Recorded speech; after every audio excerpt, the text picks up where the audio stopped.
They were defined by a number. Almost every game, nearly all year, practically the entire season, the number 2. For Texas, 2 was a ranking and an insult and a challenge. And the Longhorns arrived at the Rose Bowl eager for the dare. If no one really believed they'd win, they didn't listen. Second place is used to being overlooked. 2 is the number that classifies every underdog and labels all its efforts. But in rising above its ranking, Texas relied on just that number, 2, as a pair of men demanded better and carried their team upward. First, Vince Young. He entered the title game 29-2 as a starter.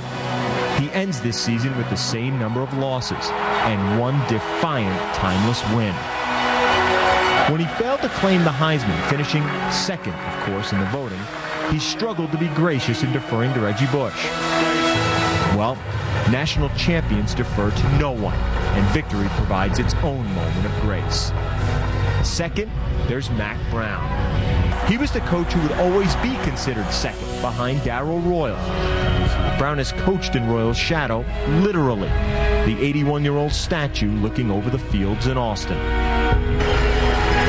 In bringing the Longhorns their first national title in 36 years, Brown has made his own place in the sun, one he spent 8 years building.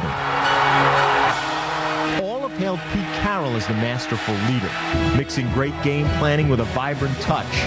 But since the start of the '98 season, no coach has won more games than Mack Brown. And Pete Carroll, he's only got one more national title.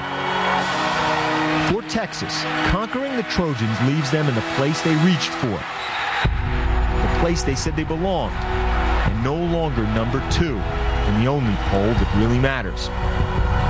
For until the Fiesta Bowl a year from now, Texas will be defined by a different number, and all other numbers and teams can only follow.